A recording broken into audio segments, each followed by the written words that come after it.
Alright, so a couple days ago, I posted a video comparing some of the best AI coding tools like Cursor AI, Bolt.new, Claude, and V0. And in the comment section of that video, a lot of people were like, Astro, why didn't you try Windsurf AI editor? And I was like, Windsurf. And then I searched for it, and it is a relatively new tool. And today in this video, I'm going to explore Windsurf AI editor and see how well it performs. And now for starters, Windsurf AI editor is pretty similar to that of Cursor AI.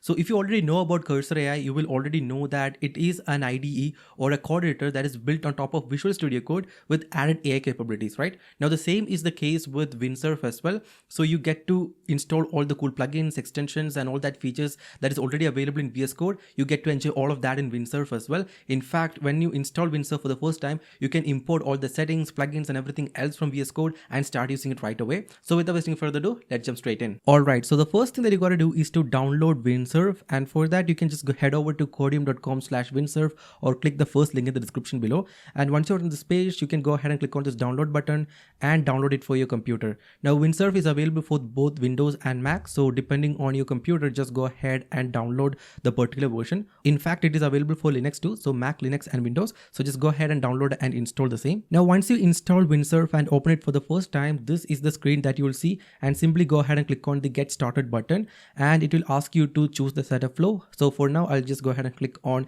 import from VS Code and select both these options, and I'll click next. And now it asks me to select a style. So for now, I'll click on dark and click next again. And now it will ask you to log into your Windsurf account. So if this is your first time, all you gotta do is to click on the sign up button, and it will open up Codium website on a new browser tab. So just go ahead and sign up with Google or using your email and password and create a new account. So once you sign up for the account successfully, you will be automatically redirected to Windsurf and you can start using it. So once the initial setup process is done, this is going to be the interface that you'll be treated with. And by the looks of it, you could already tell that it looks pretty similar to that of VS Code. And in fact, it is VS Code with added AI capabilities, you could say. And if you click on this option right here, you can go ahead and install all the cool extension that is available in the VS Code marketplace. So every extensions, plugins, and settings, and UI and everything else that you would find in VS Code, all of that is available in here as well. Now on the home screen, you could see an option that says write with Cascade and also ask anything chat box. Now towards the bottom, you should find a drop down menu, and upon clicking it, you are free to choose whatever model that you want to use. For now, you have three options, that is GPT-4o, Claude 3.5 Sonnet, and Cascade Base. Now, depending on your use case and what model or the whatever preference that you have, you can go ahead and select whichever that you would prefer. For now, let me just keep it as Claude 3.5 Sonnet. And now to get started with the project, you can either open a project or open a project that you've been already working on. Let's say you've been working on a project with VS Code. You can go ahead and open that exact same folder in Windsurf and start using it. Or you could click on this option that says generate a project with Cascade, or you can press Command L. For now, let me just click on it, and a pop-up something like this will appear, and it will ask you to enter whatever stuff that you want to write. So by default, there's like three options, as you can see: make me a playable 2048 app with smooth animations, build splitwise, build me a beautiful personal website with modern UI, my name is Astro Joseph, etc. For now, I guess I'll go ahead and let's say make me a playable 2048 app with smooth animations. So I'll go ahead and select it, and let's see Windsurf magic here. All right. Okay, something is happening. All right, so the prompt is sent, and it says it's creating the game using HTML, CSS, and JavaScript, and it is writing the code. So let's just wait. All right, let me make the window a bit bigger real quick. Okay, so we have the index.html page right here, and this is the code for the same. Then we have a style.css file and all the styles right here. And currently it's creating the JavaScript game logic, and it's creating the game.js file. So let's just wait till it is done. All right, so the generation process is complete. And now if you click on any of these files, you'll be able to see the individual content instead of all these files. And if you are happy with the code it generated, you can simply go ahead and click on this option that says accept all, and all the changes will be instantly made live. And similarly, you can also go through each of these individual files and accept or reject them one by one. For now, let me just go ahead and click on accept all. Okay. All right. So the next thing that I got to do is to open the index.html file. And now to play the game, all you got to do is to open the index.html file in a web browser, and it says I should be good to go. So let me just open a web browser, and I'll go ahead and drag and drop the index.html file here, and let's see. Oh yeah, we have it here. So 2048. and it said we would have nice animations by default. So let's just go ahead and try it, and let me just go ahead and try and see if it actually works. All right. Oh yeah, it works. We have a nice animation like the fade in effect and everything else, and it looks good. And to be honest, I don't know how to play this game, and I'm not even sure if it's working the correct way, but yeah, it works. We have cool animations and everything else, so that's for that. Now that's how you create a simple project using a Windsurf, and you can go ahead and continue from here. All right, so now that the game is working, let's just go ahead and create a different website. This time around, I'm going to use this write mode interface right here. So it says ask anything, and I'll go ahead and paste this prompt right here. So it says, I want to create a tech quiz website in HTML, CSS, and JS. The website should have about 100 questions and blah, blah, blah stuff. And if you want to, you can pause and read the prompt, and I'll go ahead and hit enter, and let's see what it comes up with. Okay, it says I'll create this project in a new directory under Cascade Projects, and inside of your Mac there should be a folder called Cascade Projects. So if you go to your * also for whatever user profile, and there will be a folder called as Cascade Projects, and if you open it up, you will be able to find all the projects that Windsurf created for you. So we created the 2048 game earlier, and we have the folder right here. And the first thing that I got to do is to accept this one to create the tech quiz directory. So I'll go ahead and click on accept, and as you can see, the tech quiz folder is already live. Now let me just go ahead and wait for the entire file generation to be completed, and we'll take it up from there. Alright, so Windsurf has created all these files, and if you click on this option, you should be able to see the entire code for the same. So this is the HTML file, and this right here is the styles file, the CSS file you could say. And we also have the script.js file, which contains all the questions and all other logics. And alright, so let's just go ahead and accept all for now, I guess. Okay, everything is live. And to open it, all you gotta do is to again drag and drop or open the index.html file. So I'll go ahead and open tech quiz, and we have the index.html file. So drag and drop it to Chrome, and everything should work. Test your knowledge of technology and computing. Enter your name. Let's put Astro. Start quiz. What does CPU stands for? Central Processing Unit. We got 10 score, player name, and the question number, the progress. Mother of all, Java. Oh, assembly. Cool. Okay, everything works. We have JavaScript framework, not Django. Secure socket layer. Everything works. Let me see which company developed Python. All right.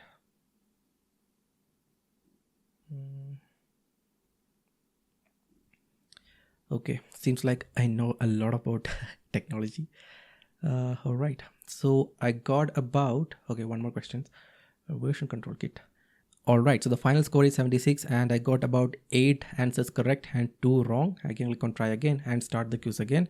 Now let me just open Windsurf again, and I can go ahead and ask follow-up questions or ask it to add more features, and it should do it. For now, let me just go ahead and say add a progress bar to the website, and the progress bar should move as user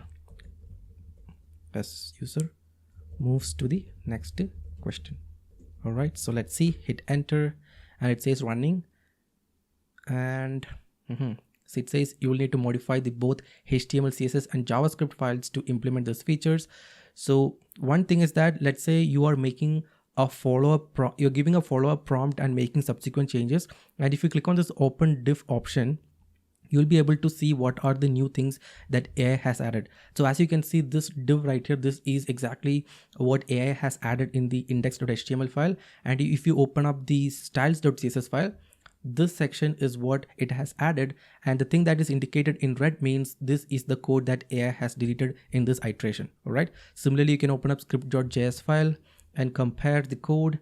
And in here, we should have a lot of code for the progress bar section. Now, everything in this project is plain JavaScript, HTML, and CSS. We are not using any library or framework.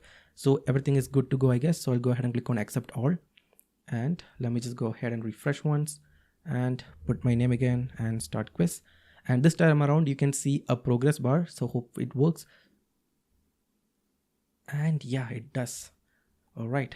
And another cool thing is that it has a nice gradient effect similar to the background. And yeah, everything works, and that's how it is. So it works. Now, if you want to, you can also go ahead and ask questions about all these things. Okay, let me just go ahead and select this function right here, and you could see a pop-up with command and chat. Now, if I want to get more insights about this code, I can go ahead and click on this chat option, and it will have all the line of code in there. And what is this code? If I ask it and hit enter, it will give me and explain whatever stuff is going on within that code. And if you are stuck somewhere, or if you don't know about a particular code that AI has written for you, you can go ahead and ask follow-up questions and AI will explain it for you. And now if you want to, you can also go ahead and change the model from here and start using a new model as well.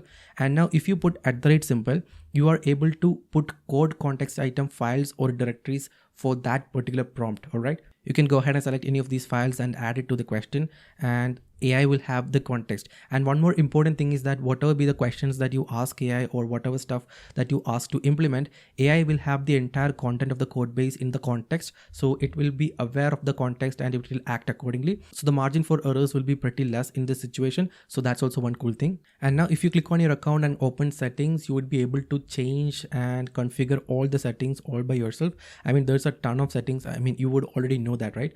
Now you can go ahead and customize each and every bit of the settings and make the IDE work just like the way you want it to. And once you are on a file, and you can go ahead and put your cursor somewhere in the code, and you can press Command I and open this option right here which says enter instruction, and you can also select whatever model that you want, and you can go ahead and give instructions and do inline editing as well. For example, let's say I want to add a function to check if a year is leap year or not. So I can go ahead and say create a function to check if a year is leap year or not. So I can go ahead and click on submit, and AI will go ahead and take whatever instruction that you give and write the code for it. And if you're satisfied with the code, you can go ahead and click on accept, or else you can reject.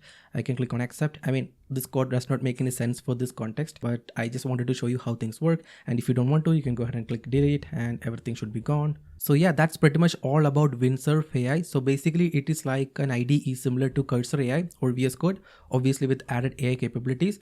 And if you compare the features of Cursor AI and Windsurf, it's almost pretty similar, but I guess Cursor AI has an upper edge, all thanks to the composer feature and also the ability to add documentation and stuff using the URL.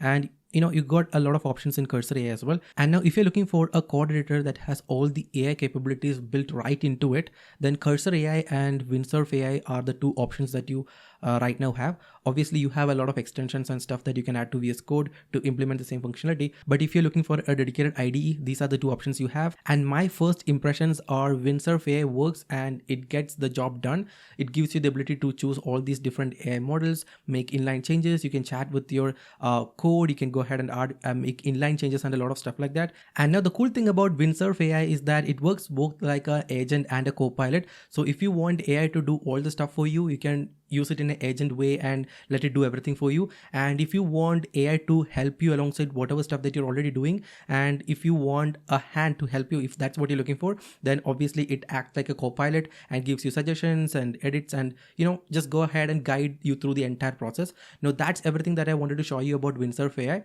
And Windsurf do have a free plan where you can go ahead and download and create an account and start using it right away without even having to pay for anything. So you can go ahead and check and try out all the cool features it has to offer. So I hope you guys found this video useful. If yes, make sure to subscribe to this channel, and I'll see you in the next one.